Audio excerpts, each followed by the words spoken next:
Kamu udah cuci tangan? Jangan lupa ya, kalau keluar pakai masker. Terus ingat jaga jarak, oke?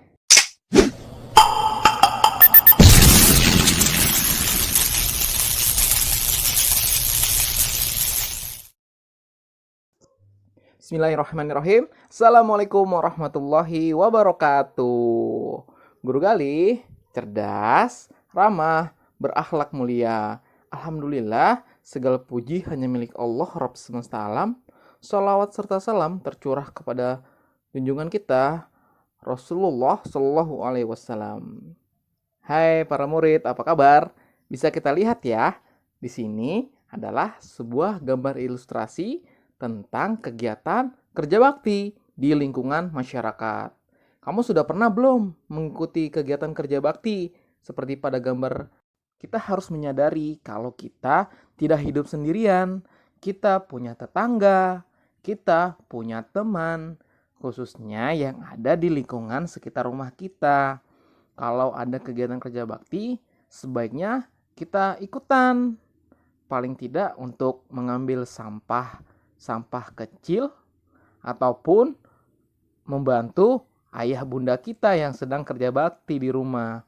Nah, untuk itu kali ini kita akan mempelajari hak, kewajiban, serta tanggung jawab kita di lingkungan masyarakat. Sudah pada tahu belum apa yang namanya hak? Apa yang namanya kewajiban? Ya, udah pada tahu ya, hak itu yang kita dapat, kewajiban itu yang kita terima. Nanti akan dijelaskan untuk lebih rincinya tentang hak dan kewajiban sebagai warga masyarakat. Jangan sampai kita maunya mendapatkan hak, tapi tidak mau melaksanakan kewajiban kita. Jangan sampai hak kita lebih besar daripada kewajiban kita yang kecil.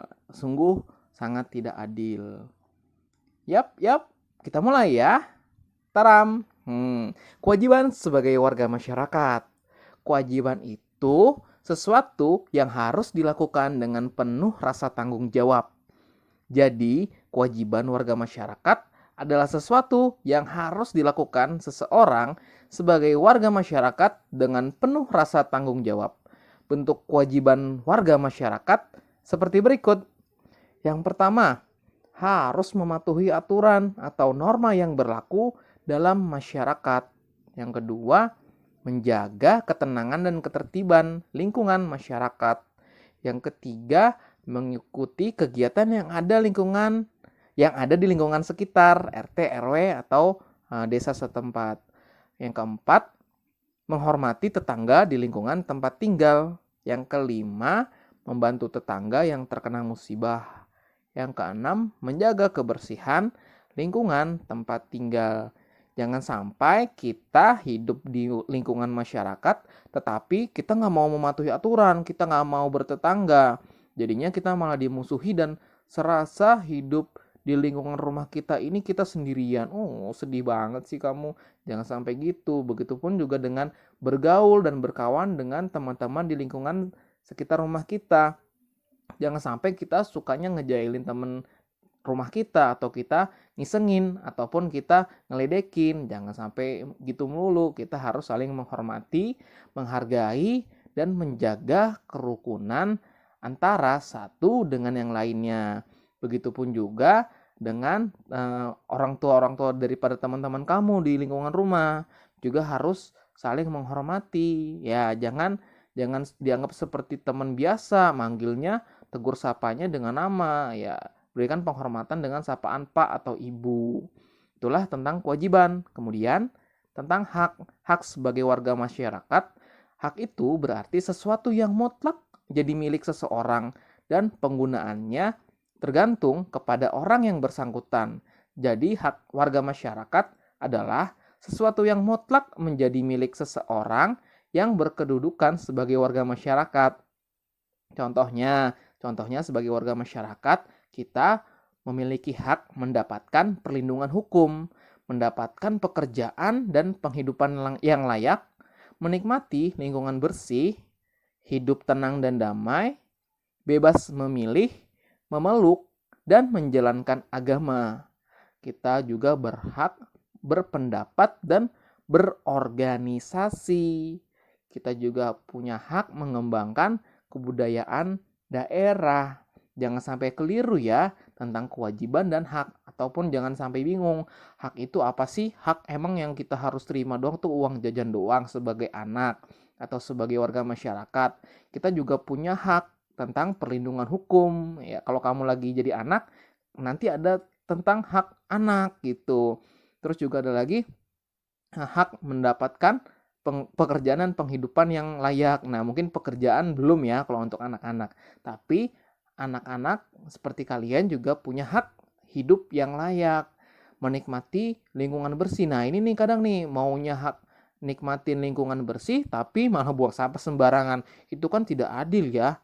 Jangan sampai kita mau menikmati lingkungan bersih tapi kewajiban kita buang sampah pada tempatnya malah nggak mau. Jangan sampai. Begitupun beberapa hak yang lainnya yang bisa kamu baca lagi nih lebih detail ya. Jangan sampai haknya mau tapi kewajibannya enggak, ataupun haknya mau banyak kewajibannya dikit. Harus seimbang ya. Nih penting buat kamu semua tentang tanggung jawab. Tanggung jawab itu sikap dan perilaku seseorang untuk melaksanakan tugas dan kewajibannya. Yang tadi kita sudah bahas tentang kewajiban-kewajiban di masyarakat. Ternyata tanggung jawab itu nggak cuma untuk warga masyarakat aja. Tanggung jawab itu harus kepada diri sendiri, kepada keluarga, bangsa dan negara, juga kepada Sang Pencipta Allah Subhanahu wa Ta'ala. Kita terhadap diri sendiri kita harus bertanggung jawab dengan menjalankan, dengan memenuhi hak-hak dan kewajiban-kewajiban yang kita punya atau kita harus lakukan gitu. Kayak misalnya hak kita untuk makan ya kita makan secukupnya, jangan berlebihan. Kan nggak enak kalau berlebihan kenyang. Begitupun tanggung jawab kita dengan keluarga kita sebagai seorang anak, kita juga harus patuh kepada kedua orang tua kita kalau yang masih ada. Ya alhamdulillah kalau masih ada. Kalau ada yang salah satunya udah nggak ada kan sedih. Kita juga harus bersyukur. Jangan sampai kita punya orang tua tapi kesel disuruh-suruh mulu. Sabar ya. Ya insya Allah menjadi pahala kamu kalau misalnya kamu bisa bersabar menghadapi segala tantangan, ujian, dan rintangan yang ada di keluarga kamu. Semangat ya. Kemudian juga punya tanggung jawab terhadap bangsa dan negara. Contohnya kalau di sekolah kan kita upacara bendera dalam rangka disiplin dan menghormati bendera negara kita. Begitupun kita nih tanggung jawab kepada Sang Pencipta nih yang paling berat. Kita manusia harus sadar kehidupan ini cuma sebentar. Nanti akan ada kehidupan setelah kematian loh gitu. Jadi jangan sampai kita berbohong, jangan sampai kita bermaksiat kepada Allah. Ya, kita jaga lisan kita jaga tangan kita jaga langkah kita. Jangan sampai kita terkena celaka. Kemudian lebih detail lagi ya tentang tanggung jawab sebagai warga masyarakat. Ya, tanggung jawabnya nih, tanggung jawab gini, jangan sampai keliru ya tanggung jawab dengan kewajiban. Jadi kewajiban itu harus dilakukan dengan penuh tanggung jawab. Tanggung jawab sebagai warga masyarakat diambil sama Bapak 4 poin penting, yaitu memelihara ketertiban dan keamanan hidup bermasyarakat, menjaga dan memelihara rasa persatuan dan kesatuan, kemudian meningkatkan rasa solidaritas sosial sebagai sesama anggota masyarakat, terus juga menghapuskan bentuk-bentuk tindakan diskriminasi dalam kehidupan di masyarakat untuk menghindari perpecahan. Tahu nggak sih apa sih tindakan diskriminasi? Ya kalau misalnya dalam kehidupan sehari-hari, misalnya contohnya bullying ya, ataupun perundungan. Kamu jangan suka nih ngeledekin temennya, ngajak orang-orang, beberapa teman kamu terus ngerjain satu teman kamu. Apalagi kalau sudah berbahaya, jangan juga nih main-main smackdown gitu kan, bahaya juga kan. Sesama teman, sesama anggota masyarakat harus hidup rukun untuk menjaga persatuan dan kesatuan dan juga memelihara ketertiban kita. Dan ingat, sama orang tua di rumah maupun orang tua tetangga kamu ya, orang-orang dewasa di sekitar rumah juga harus respect, harus patuh dan sopan selama itu perbuatan baik. Jangan sampai perbuatan yang tidak baik kamu ikutin juga. Misalnya ada orang dewasa nyuruh kamu mencuri, mencopet, jangan mau, katakan tidak untuk hal buruk ya. Anak baik adalah mendengarkan yang baik, melakukan yang baik. Baik, terima kasih. Bapak tutup. Alhamdulillahirrabbilalamin. Wassalamualaikum warahmatullahi wabarakatuh. Cerdas, ramah, berakhlak mulia. Dah, terima kasih.